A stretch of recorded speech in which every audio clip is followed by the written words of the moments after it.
Bon, alors, voilà, on va lancer le plat des nouilles rat enfant.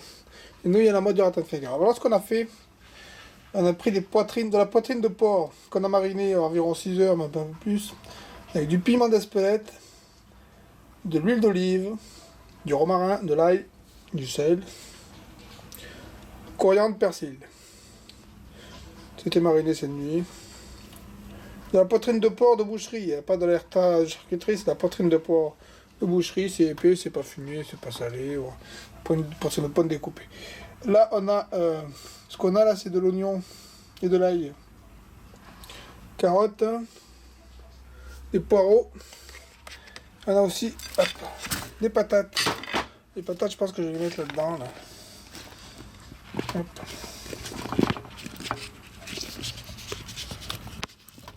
Patates, on va les mettre avec le porc. Le porc, on va le cuire au four d'ailleurs. D'abord, on va commencer par mettre le porc au four. En 2 minutes. Je vais mélanger ça et je vais vous mettre ça au four. On a donc mis ça au four. On le met au four. J'ai mis au très chaud 240, donc ça grille. Les patates, on ne veut pas forcément qu'elles se cuitent à fond parce qu'on va les mettre justement dans le bouillon. Par contre, le porc, on veut qu'il soit croustillant. Le porc, il devrait être croustillant. On va le retourner même. Donc, il faudra qu'il soit crispy, n'est-ce pas, le porc. Alors, on a pris une marmite de type comme ça, type ça suffira. C'est à fond épais, j'aime bien ce genre de truc. On a mis de l'huile, on va chauffer l'huile. Hop, on chauffe l'huile. L'huile, il ne faut pas que ça fume trop, hein, on est d'accord. Si ça fume, c'est que ça crame. Parti, ça. Oh oh, il fait bip bip. Moi, je vais commencer par mettre de l'ail. On va commencer par baisser déjà. On commence à cramer justement. J'ai tout mis, poireaux, oignons, ail, carottes. On va remuer. Hein. Après faut pouiller, pour remuer, il faut bien faire un peu pour le faire tout savourer un peu. Là, ça fait des petits bruits là qu'on aime bien là. Ça grésille. Enfin, j'ai pas très bien découpé mes poireaux là. C'est pas très grave, après ça va fondre. Voilà. Je vais faire cuire ça longtemps. On va le mettre direct. Hop, c'est bien découpé. Une découpe du temps. Hop, c'est bon.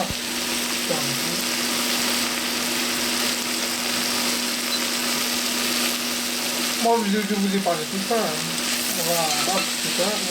C'est cuire. Bon, c'est cuire. J'ai mis quelques heures. J'essaie un peu. C'est un peu cuire déjà. Ça va faire pas mal. J'ai mis quelques heures. Bon, pour un persil, romarin. Après, je rajouterai du laurier aussi, j'ai du laurier, mais je le mettrai dans le bouillon.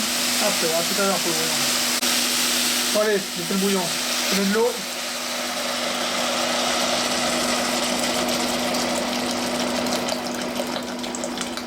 Le bouillon, c'est un bouillon à base de soja que je vais faire. On peut le faire aussi à base de miso. Hein. Après, là, je vais faire un bouillon soja. Moi, je ne suis pas le produit bouillon soja, hein. Moi, je suis le produit bouillon Kaila plutôt. On va tester un bouillon soja. Déjà, on a mis de l'eau. Soja. Oh, j'ai mis plus beaucoup. Soja. Bon, soja. J'ai trouvé un peu plus de soja. Soja. On va mettre un peu de soja. Hop. Principe de cette recette. Allez. Laurier. Alors, même si on a mis de soja, peut-être qu'il faudra saler quand même. Mais on fera ça à la fin, quand on rectifie l'assaisonnement, à la fin on goûte, on sale, on verra s'il faut saler ou pas, parce que quand même il faut absorber, il va y avoir dedans des patates, des pâtes, il y aura plein d'ingrédients, donc malgré tout il faut saler. Et des fois la sauce soja ça suffit, qu'est-ce que j'ai mis là? Donc j'ai mis les épices, j'ai pas encore mis le romarin je préfère le mettre à la fin pour pas qu'il crame trop, je trouve que c'est une épice qui devient un peu amère des fois quand il est trop, je le mets un peu plus tard. Là j'ai mis de l'ail, du soja. Alors c'est qu'une partie de la recette là, parce qu'il y a l'autre partie qui est au four, on est d'accord. Après ce qu'on va faire, on se retrouve après pour le faire. Allez, alors ça progresse, là j'ai un peu écumé, là c'est joli, c'est un bouillon, il est pas mal, et ça a un peu réduit, et qu'il faut rajouter un peu d'eau. Alors je peux pas trop vous dire le timing, ça va en 45 minutes, 1 heure, tout ça, cette recette, ça dépend de comment ça cuit. On va dire ce qu'il faut faire. Ah, c'est pas mal. Ce qu'il faut faire, en fait, on a du porc au four. Du porc qui cuit, qui crame. Il doit bien griller le porc. Et ce qu'on va faire, c'est qu'à mi-cuisson du porc, comment dire, alors voilà, j'ai un peu écumé, c'est commencé à être joli. Après, ça a un peu réduit, peut-être qu'il faudra rajouter de l'eau. Après, pour ce qui est de la durée de la cuisson, tout ça, on va dire ça va en 45 minutes, 1 heure. Mais on va compter comme repère le fait qu'on a mis du porc dans le four. Le cochon, on l'a mis dans le four, les poitrines, et ça va griller. Et à mi-cuisson, on retourne le porc pour que ça grille de l'autre côté. Donc quand c'est bien grillé d'un côté, qu'on retourne le porc, c'est à ce moment-là qu'on va considérer que c'est ça leur point de repère. Quand ça grille, parce qu'un bouillon, ça peut cuire 45 minutes, ça peut cuire 2 heures, c'est que le temps que ça veut, un bouillon. Si ça réduit, on rajoute de l'eau. En fait, ce qu'on va compter, c'est le temps de cuisson de la poitrine de porc. Donc, à la mi-cuisson, on retourne le porc et on met le jus du porc en le dégraissant un peu parce qu'il est gras quand même. On va mettre le jus là-dedans. On va le mettre là-dedans, le jus. Et on va mettre aussi la moitié des patates. Comme ça, il y a une moitié des patates qui sera croustillante au fond et une moitié des patates qui sera dans le bouillon qui va épaissir le bouillon comme ça, parce que la patate, ça épaissit le bouillon. Donc c'est ça qui est intéressant. Et donc c'est comme ça qu'on prendra le repère. Et après, à la fin, une fois qu'on l'a retourné, ça cuit à nouveau. Et quand le cochon est cuit à nouveau une deuxième fois, c'est que c'est pris. Sauf que voilà, c'est comme ça qu'on fera le temps. Alors, on a mis cuisson, j'ai rajouté de l'eau dans le bouillon un peu. Ça a un peu perdu l'ébullition. Donc je remonte le feu là pour que ça reprenne rapidement l'ébullition. On considère que ça a cramé d'un côté, là. Les patates sont pas mal. D'un côté ça a cuit et donc on va faire ce qu'on a dit, on va retourner, on va vider le jus dans le bouillon, la moitié des patates dans le bouillon et après on va faire autre chose. Voilà, j'ai écumé le bouillon. Qu'est-ce qui a resté de l'écume? Voilà, ça c'est le gras. Bon, si on veut un peu garder, on peut rajouter un peu de gras qui est là, le mettre là-dedans. Là j'ai quasiment enlevé tout le gras et écumé le bouillon. Il faudrait qu'il reste un peu de goût, donc peut-être que je vais remettre un peu de sel là-dedans parce que j'avais peut-être un peu compris. Après, qu'est-ce qu'on va faire d'autre? Après, ce qu'on va faire, c'est qu'on va cuire les nouilles tout de suite, tant qu'il y a du bouillon. Parce qu'à la fin, le bouillon, on va le faire réduire. Donc d'abord, on pré-cuit les nouilles, on ne les cuit pas trop. Et à la fin, on les rajoute à la fin. On les garde au chaud, les nouilles ensemble. On va cuire les nouilles. On va chercher les nouilles. Les nouilles qu'on a, c'est des nouilles fraîches. Je vais peut-être régler un peu. C'est une nouille fraîche chinoise que j'ai achetée chez les frères Tang. Et c'est naturel, les nouilles fraîches chinoises. Je vais mettre des nouilles fraîches. Je vais juste attendre encore 5 minutes avant de mettre les nouilles, le temps que ça cuise à peine. J'attends 10 minutes, après je vais cuire les nouilles, après je les retire, après je réduis le bouillon en fond.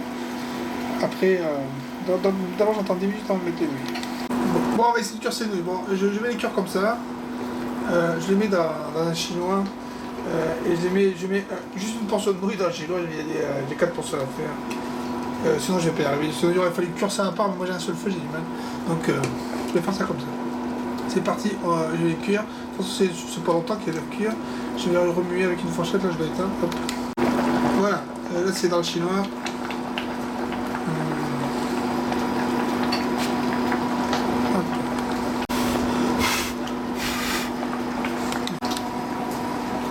En fait, ce qu'il faut faire, c'est un zoom pour pas qu'il y ait la buée. Je suis con, voilà. Pour arriver à bien filmer sans la buée, il fallait faire un zoom, j'étais con. Donc ce que j'ai mis, c'est dans le chinois. J'ai mis dans le chinois une portion de pâte. Comme ça, après je les goûte, je la sors et j'en remets une autre. Si on a plusieurs feux, c'est plus pratique de faire ça avec plusieurs feux, une marmite plus grosse. Moi j'ai un seul feu, donc bon, j'essaie de faire ça comme ça. On n'est pas obligé de cuire les nouilles dans le bouillon d'ailleurs, c'est pas recommandé, je crois qu'on peut les cuire directement dans de l'eau plate. Je les mets dans le bouillon, je les fais cuire un peu. Après je les retire, je les garde au chaud. Je vais peut-être garder un peu de bouillon pour les garder au chaud, pour ne pas qu'elles perdent, je sais pas trop comment les garder au chaud. Je vais essayer de cuire ça rapidement de toute façon. Sur la pince, si c'est pas la meilleure consistance du monde, c'est pas le principe d'avoir la meilleure consistance dans ce plat. Hop, on va faire ça. C'est la consistance des nouilles cuites. Elles sont pas mal, elles sont détachées, elles sont plutôt jolies. Elles ont un goût succulent, ça c'est sûr. Et tout faire, je tiens au courant. Là, comme vous pouvez voir, j'ai augmenté le bouillon, comme ça, ça va réduire. Là, je lance la réduction maintenant. Réduction du paquet d'eau, c'est maintenant. Je continue à cuire les pâtes pendant ce temps. Donc tout va aller très vite, là de l'autre côté c'est cuit, là c'est cuit, il faut que ça s'accélère. Ça c'est les nouilles, donc j'ai fait cette quantité de nouilles là, il y a un beau bol, donc là ce que je vais faire c'est que je vais les couvrir. Je couvre pour garder au chaud. Là, vous voyez, comme c'est couvert, il n'y a pas de raison que ça refroidisse. De toute façon, ça allait très vite de l'autre côté. À la fin, de toute façon, elle va cuire une deuxième fois, mais pour cuire, vous allez voir ça. Bon, pour que ce soit bien, le bouillon, il faut plusieurs choses. Déjà, il faut que ce soit épais. Après, il faut que ça sente le cramé. Je suis désolé, mais ça, on ne peut pas filmer l'odeur, mais c'est important qu'il y ait une odeur de petit cramé. C'est ça qui est bon, qui donne un goût cramé, c'est bon. C'est pour ça que j'aime pas les pâtes d'épaule. Là, on va rajouter des croûtons dans le bouillon pour que ça épaississe. On va rajouter les croûtons, on va rajouter les nouilles, on va faire ça tout de suite. Voilà, j'ai mis les nouilles et les croûtons. Là, on va vraiment faire réduire, il faut que ce soit... Il ne faut pas que les pâtes deviennent de la bouillie, justement. Les pâtes, ça ne doit pas devenir de la bouillie. Mais le bouillon doit devenir de la bouillie, mais les pâtes, elles doivent rester quand même, avoir une tenue de pâte quand même. Sinon, si les pâtes deviennent de la bouillie, c'est raté. C'est pour ça qu'on les cuit un peu avant. Là, on va essayer de faire épaissir rapidement. De cramer, là la fumée ça prouve que c'est ça le cramer. Je m'occupe de ça et je termine.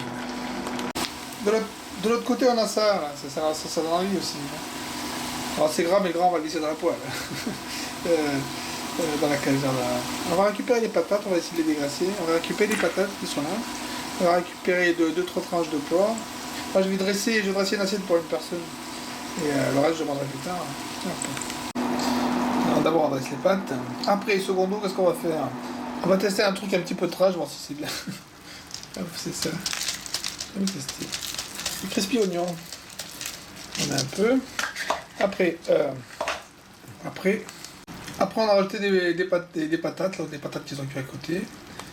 2-3 croûtons qui sont restés un peu secs aussi parce que les autres ils ont cuit. Ceux-là ils seront un peu croustillants. Maintenant on va rajouter les tranches de porc. Voilà, c'est ça avec les deux tranches de porc, c'est des nouilles. Voilà, ça c'est des nouilles enfants. De quoi? Bon, ça a l'air très gras, hein. Mais comme j'ai dégraissé, faut pas croire. La majorité du gras reste dans le plat. Après, ces trucs-là, ça reste quand même gras. On n'est pas obligé de manger le gras du porc. Voilà, c'est tout. C'est des nouilles enfants. Hop.